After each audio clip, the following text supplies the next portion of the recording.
गर्दा उड़ा दिया। बिहार के चुनाव के नतीजे आ गए।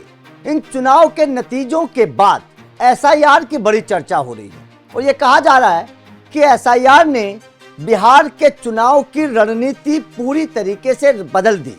अब एसआईआर का बिहार के चुनाव पर क्या असर पड़ा, विपक्ष क्यों परेशान है एसआईआर को लेकर, और एसआईआर के बाद महिलाओं का वोट परसेंटेज कैसे बढ़ा, और सबसे बड़ा सवाल कि लालू के लाल जो पिछले चुनाव में 2020 की अगर चर्चा करें जो 80 के पार थे, वो कैसे 25 तक आ गए, ये समझना बेहद जरूरी है। तो चलिए आपको बिहार के चुनाव में एसआईआर के असर को लेकर पूरी जानकारी देते हैं। दरअसल विपक्ष ने जिस एसआईआर को लेकर आरोप लगाया था, उसके तहत चुनाव आयोग ने मृत वोटरों, डुप्लीकेट एंट्री, स्थानांतरित या अयोग्य मतदाताओं के नाम हटाए।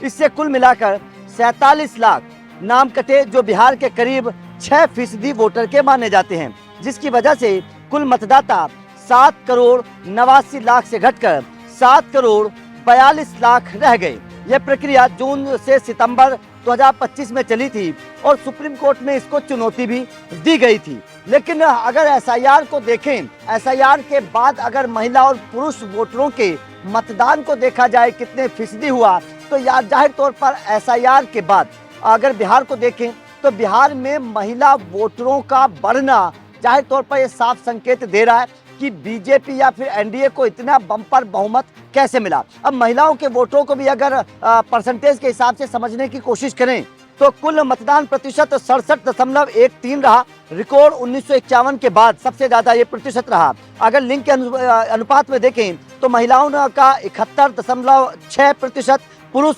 63.2% वोटर रहा। महिलाओं का वोट पुरुषों से 8.4% ज्यादा रहा है। महिला मतदाताओं की संख्या करीब 3 करोड़ 55 लाख रही। एसआईआर के बाद से महिलाओं का टर्नआउट बढ़ा। जाहिर तौर पर इससे आप अंदाजा लगा सकते हैं कि किस तरीके से महिला वोटर्स की संख्या जो है वो बिहार में बढ़ी है। और महिला वोटर्स की संख्या बढ़ने से जो रिजल्ट में बदलाव आए, ये जाहिर तौर पर थोड़े से हैरान और परेशान करने वाले हैं अगर मैं महागठबंधन के लिहाज से देखूं। क्योंकि अगर हम 2020 के चुनाव को देखें तो 2020 के चुनाव में जो मतदान प्रतिशत था वो 57.05% था, लेकिन इस बार वो मतदान प्रतिशत भी बढ़ा है। महिला मतदाता जो थे वो 59.7% थे और पुरुष जो थे वो 54.5 थे, लेकिन इस बार वो बढ़कर बहुत ज्यादा हो गया है। इसके बाद में अगर मैं विजेता को देखूं, क्योंकि 2020 में अगर सबसे बड़ी पार्टी कोई थी तो वो जेडीयू थी, उसके बाद में तेजस्वी यादव की पार्टी आरजेडी दूसरे नंबर पर थी, बीजेपी तीसरे नंबर पर थी। लेकिन एसआईआर के बाद, एसआईआर जब हुई 2025 के चुनाव से पहले जब बिहार में एसआईआर हुई तो 2025 के चुनाव से का जो रिजल्ट आया, उस रिजल्ट में साफ तौर पर इस बात का पता चला कि एसआईआर का असर देखने को मिला है। क्योंकि एसआईआर के बाद बीजेपी नंबर 1 पार्टी हो गई है।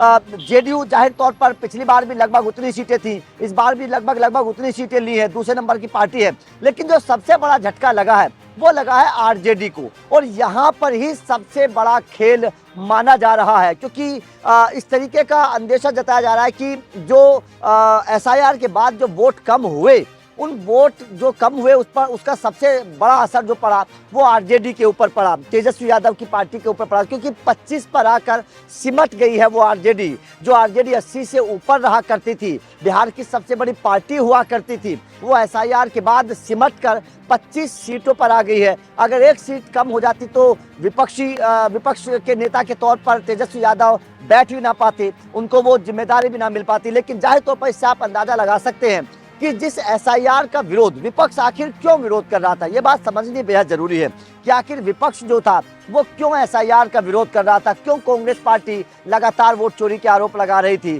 क्यों कांग्रेस पार्टी लगातार ये कह रही थी कि हरियाणा में वोट चोरी हुई है। राहुल गांधी ने क्यों वो वीडियो बनाकर बिहार के चुनाव से पहले ये बताने की कोशिश की कि बीजेपी वोट चोरी से हरियाणा में सरकार बनाने में कामयाब हुई है।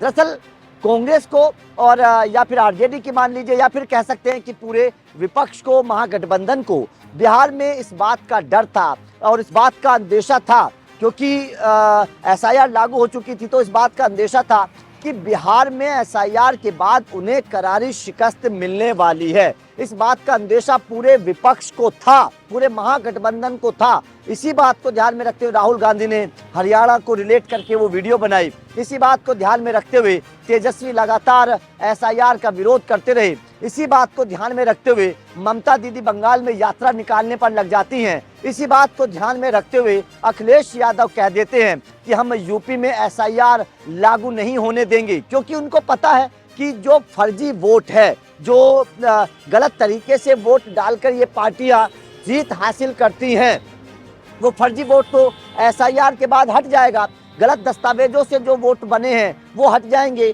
जो लोग 2-2, 3-3 जगह वोट डालते हैं वो लोग हट जाएंगे। जो लोग मृत हैं उनके भी वोट डाल दिए जाते हैं, वो लोग हट जाएंगे। जो जेन्युइन वोटर्स हैं वो वोटर रह जाएंगे। अब जेन्युइन वोटर को तो पता है ना कि किसको वोट डालना है, तो जेन्युइन वोटर के नतीजे आपको साफ तौर पर पता चल गए हैं बिहार में किस तरीके से। क्योंकि पहले क्या हुआ करता था, जो घुसपैठिया थे, योगी आदित्यनाथ ने अपनी रैली में, जो पहली रैली उन्होंने बिहार में की थी, उस रैली से योगी आदित्यनाथ ने शंखनाद कर दिया था और ये बता दिया था, संकेत दे दिए थे कि अब घुसपैठियों की वोट नहीं डल पाएंगी।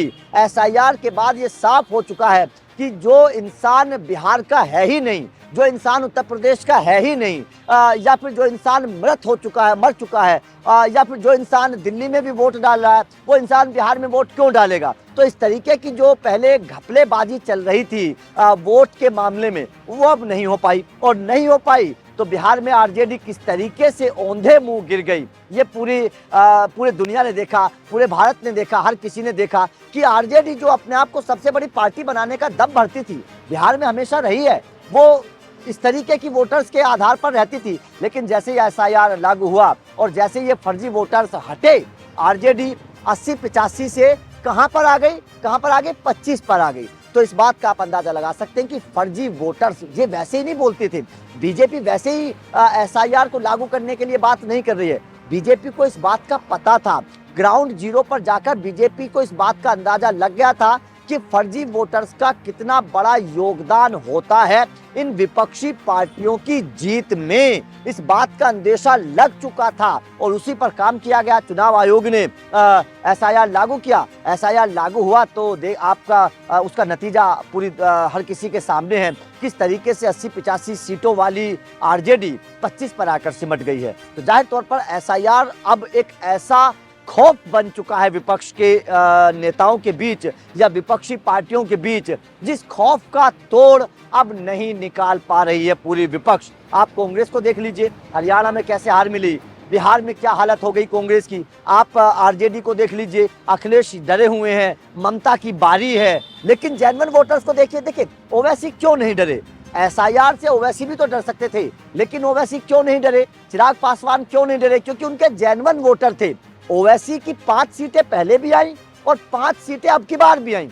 जिन सीटों पर वो पहले जीते थे उन 4 सीटों पर वो इस बार भी जीते हैं। तो ओवैसी को डर नहीं था, क्योंकि उनको पता था कि सीमांचल का जो मुस्लिम वोटर है वो उनका जेन्युइन वोटर है। ओवैसी को इस बात का पता था और जेन्युइन वोटर अगर वोट देगा तो सीट मिलेगी, जीत मिलेगी। तो इसीलिए ओवैसी एसआईआर से नहीं डरे, उन्होंने कभी एसआईआर पर सवाल नहीं खड़े किए। सवाल कौन खड़े करते थे? सवाल खड़े करते थे तेजस्वी, सवाल खड़े करते थे राहुल गांधी, और उसका नतीजा अब हर किसी के सामने है। इसीलिए कहा जाता है कि एसआईआर जरूरी है। और जो रोना रोते थे राहुल गांधी, वोट चोरी का रोना रो रहे थे, फर्जी वोटर्स का रोना रो रहे थे, आप ईवीएम का रोना रो रहे थे, एसआईआर को लेकर रो रहे थे, वो तमाम चीजें पूरी जनता, पूरा देश समझ चुका है। हर कोई ये बात जान चुका है कि असली क्या है, असलियत क्या है, असली खेल कहाँ होता था, ये बात हर कोई अब समझ चुका है। तो आपका एसआईआर के बाद जो बिहार के चुनाव पर असर पड़ा, महिलाओं के वोटर्स में वोट में खासतौर पर जिस तरीके से बढ़ोतरी इस बार हुई, क्योंकि महिलाओं की वोट नहीं होती थी पहले, अब वोट भी हुई हैं, महिला वोट डालने के लिए आई भी हैं। जो ये परसेंटेज महिलाओं का बढ़ा है एसआईआर के बाद खासतौर पर, ये कहीं ना कहीं एक बहुत बड़े संकेत दे रहा है आने वाले भविष्य की राजनीति को लेकर। तो आपका एसआईआर के बाद जो चुनाव नतीजा बिहार का आया, इसे लेकर आप क्या समझते हैं? क्या आपको लगता है कि वास्तव में एसआईआर के बाद जो फर्जीवाड़ा करने वाली पार्टियां थी उनको बड़ा झटका लगेगा, जैसे कि आरजेडी को लगा, 25 सीटों पर आ गई? कमेंट करके अपनी राय जरूर दीजिएगा। बाकी लगातार अपडेट मिलते रहेंगे। Thank you very much.